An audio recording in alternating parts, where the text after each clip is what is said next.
Assalamualaikum warahmatullahi wabarakatuh. Baik, teman-teman semua, pada hari ini kita akan mulai pelajaran sebelumnya. Semoga teman-teman semua baik, sehat selalu, dan semoga tetap dalam rahmat Allah Subhanahu wa Ta'ala. Jadi langsung saja kita masuk ke materi pertemuan pertama kita di mata pelajaran akidah halak ini. Kita nanti akan membahas tentang sabar dan syukur. Jadi apa sih itu sabar? Jadi apa sih itu syukur? Terus macam-macamnya sabar apa aja, macam-macam syukur apa aja. Nanti kita bahas ke depan. Oke, langsung saja. Sabar itu berasal dari bahasa Arab yang berarti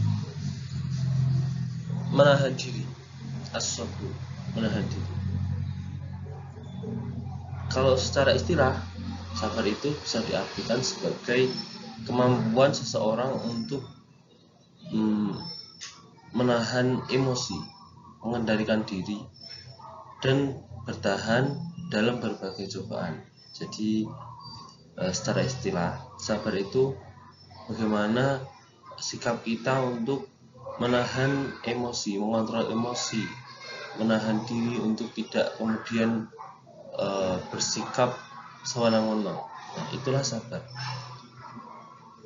Memberikan batasan kepada diri kita sendiri untuk melakukan satu hal. Itulah sabar. Seperti, sabar ini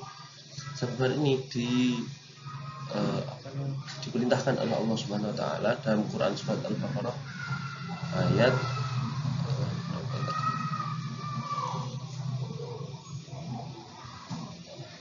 yang berarti, wahai orang-orang yang beriman, mohonlah pertolongan kepada Allah dengan sabar dan sholat, sungguh Allah beserta orang-orang yang sabar.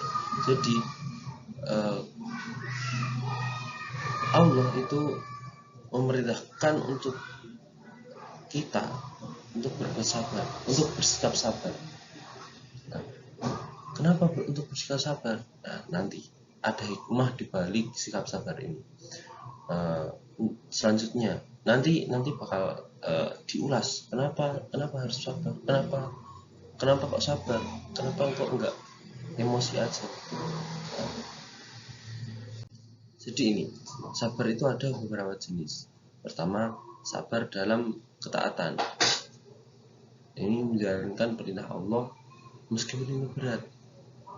Contohnya apa ya? Ada yang tahu nggak, teman-teman? Jadi seperti silaturahim, itu kan suatu perintah dari Allah Subhanahu wa Ta'ala. Ya memang berat, kita harus datang ke seorang, terus kemudian kita harus juga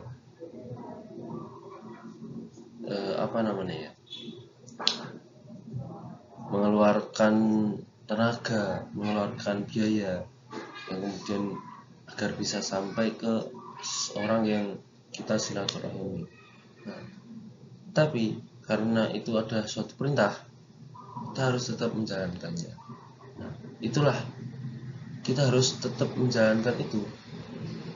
Adalah sikap tidak sewenang-wenang, ada sikap menahan diri, sikap mengontrol emosi agar bisa menjalankan perintah Allah Subhanahu wa Ta'ala. Ya, yang kedua ada sabar dalam menjauhi maksiat. Ini ya agak-agak susah, agak-agak gampang. Kenapa? Karena ada beberapa maksiat itu memang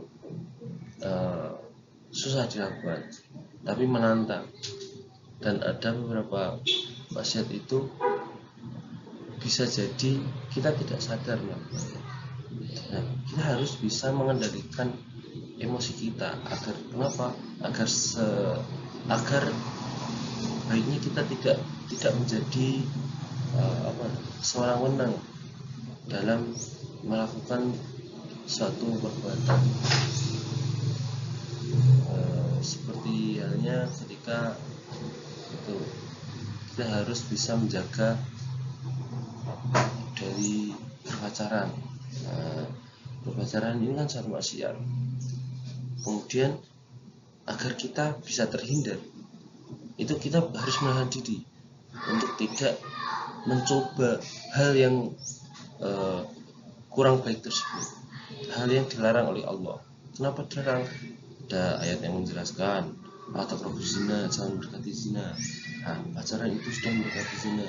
Jadi itu adalah suatu larangan dari Allah Subhanahu wa taala. Makanya kenapa? Itu kita harus bisa mengendalikan untuk kemudian tidak terjerumus, tidak ikut-ikut dalam kegiatan tersebut, kegiatan zina tersebut. Nah, itulah kita harus sabar, kita harus bisa mengendalikan diri. Nah, sudah paham ya? Nah, kita lanjut saja. Yang selanjutnya ada sabar dalam menghadapi cobaan. Ini juga yang sering sabar yang ini itu sering dikategorikan secara umum. Kenapa? Misal kamu sedang jatuh dari motor, yang sabar. Yang sabar ini mungkin Allah sedang memberikan ujian ke kamu. Yang sabar. Kemudian ada orang yang meninggal, keluarga yang meninggal, orang-orang datang pasti mendoakan yang sabar, mungkin ini Allah lagi menguji dirimu. Nah, itu suatu kan itu kan terkena musibah. Nah, kemudian bagaimana kita bisa menerima takdir kita yang mungkin itu yang baik, bisa kita terima dengan lapang dada. Kita yakin bahwa itu semua adalah memang dari Allah. Allah menciptakan kita untuk diberi ujian itu karena Allah akan mengangkat derajat kita, bukan malah sebaliknya. Allah sayang aku diberi cobaan yang begitu berat, padahal Allah sudah menakar bagaimana orang itu bisa atau tidak melakukan apa yang menjadi cobaannya. Allah tidak akan salah dalam memilih pundak yang dijadikan sandaran dalam menghadapi cobaan tersebut. Yang selanjutnya ada perilaku yang disebut sabar. Ini ada mendapatkan emosi, tetap istiqomah dalam kebaikan, tidak mudah marah atau putus asa, menahan nafsu, memaafkan kesalahan orang lain, selalu bersyukur, menjaga emosi ketika berkomunikasi, memberi kesempatan kedua, menemukan riang, sabar dalam melakukan usaha. Ini nanti ada beberapa sikap perilaku yang menunjukkan kita itu benar-benar sabar. Kalau kita bisa mengendalikan emosi, itu merupakan pencerminan dari sabar. Kemudian bisa istiqomah dalam kebaikan, meskipun itu hal kecil, itu merupakan kesabaran. Tidak mudah putus asa. Nah, itu sudah semua adalah menakar diri untuk tidak melakukan hal yang melebih-lebihkan sabar. Yang selanjutnya ada hikmah mempelajari perilaku sabar. Ya, karena dengan sabar ini, dengan sikap kita yang sabar itu bisa mendapatkan ketenangan hati. Kenapa? Karena ya sudah, misal tadi ada sabar dalam menghadapi cobaan, karena kita sudah berpasrah kepada Allah Subhanahu wa taala. Ini mungkin ujian dari Allah untuk mengangkat derajatku. Jadi hati itu tenang, tidak mudah digoyahkan.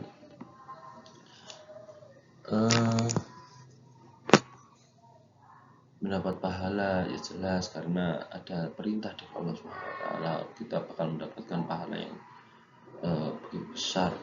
karena menjalankan perintahnya. Untuk pribadi yang tangguh dan biasa, ya, karena di kesabaran ini kan kita diuji, diberikan ujian-ujian. Nah, itu membentuk diri kita yang lebih baik, meningkatkan kualitas hubungan sosial jelas, karena itu nanti akan menjauhkan dari kita perpecahan, bukan rasa syukur, menjadi perisai dari perilaku buruk, mendapatkan pertolongan dari Allah. Banyak hikmah yang bakal kita dapat ketika kita melakukan ketika kita bersikap sabar. Baik, kita lanjutkan saja di syukur. Nah ini berasal dari bahasa juga asyukru, yang berarti terima kasih atau mengapresiasi.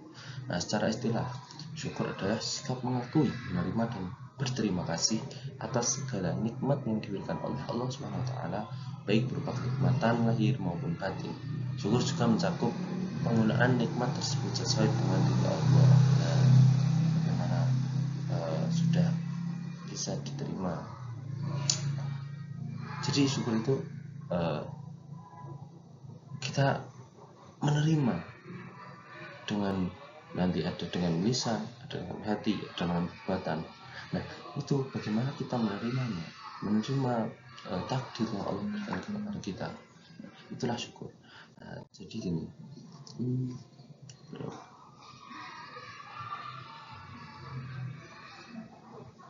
slide-nya nggak bisa kembali.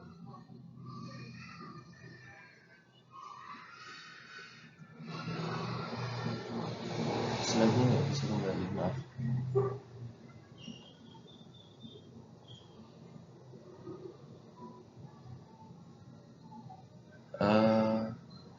Syukur itu ada, ini saya jelaskan.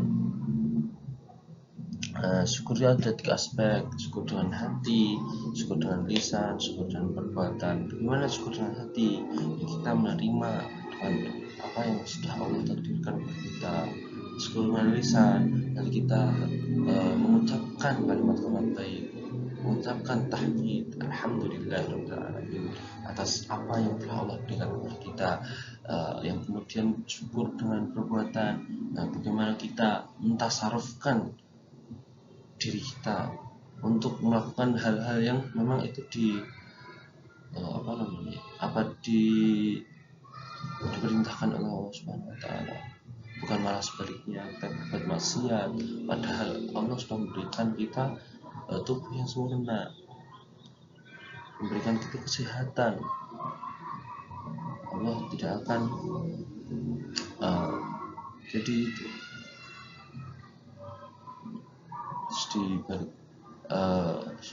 dari 3 aspek juga itu ada beberapa contoh mempelajari syukur, contoh-contoh syukur.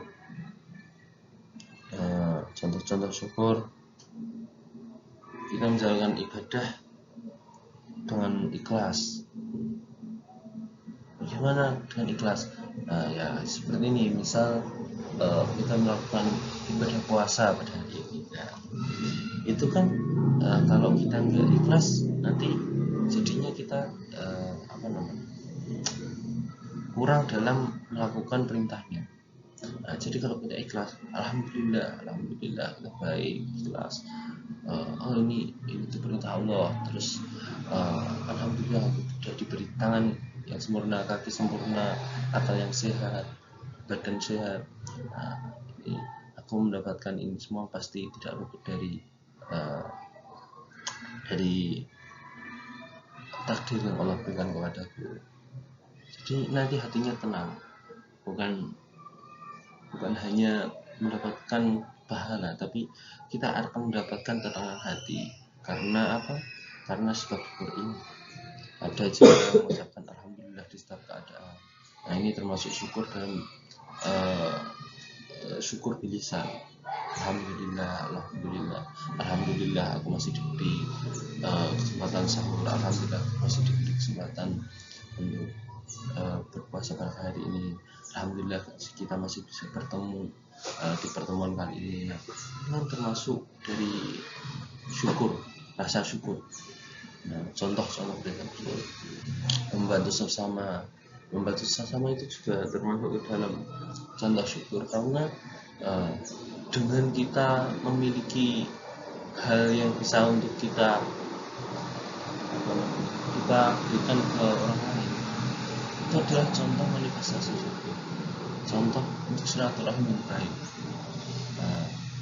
Itu kemudian ada juga menjaga dan memanfaatkan nikmat dengan baik. Nah, itu menjaga memanfaatkan nikmat dengan baik ini ada menyalurkan apa yang Allah berikan kepada kita pada jalan Allah sendiri.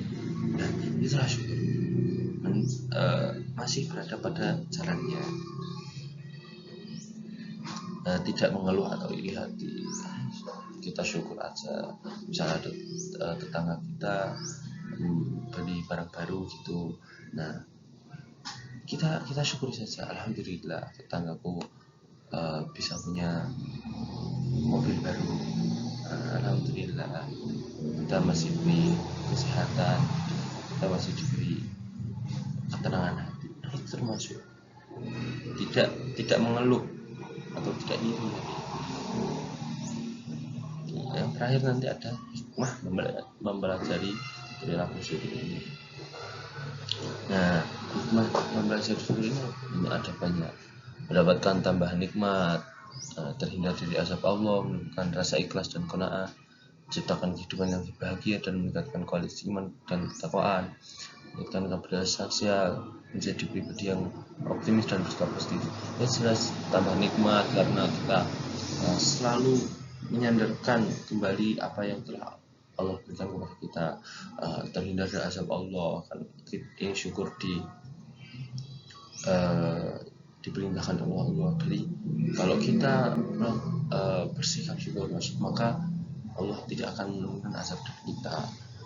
Rasa ikhlas, qanaah, ya jelas tadi, ya hati kita tenang karena tidak lagi terpaut pada dunia, bahagia dan tenang. Bahagia guys, kebahagiaan, kenikmatan, tambah nikmat itu tambah bahagia pastinya, dan hidup kita pasti tenang. Kualitas iman dan takwaan naik karena kita tambah menjalankan perintah Allah. Kemudian sosial, ya nanti di sosial kita juga akan dipandang sebagai orang yang baik, menjadi pribadi yang optimis dan bersikap positif. Ini ya karena syukur itu ada sikap yang baik, jadi kita nanti kedepannya akan bisa merasakan positif dari diri kita, optimis. Nah, itulah kenapa harus kita bersyukur atas segala nikmat.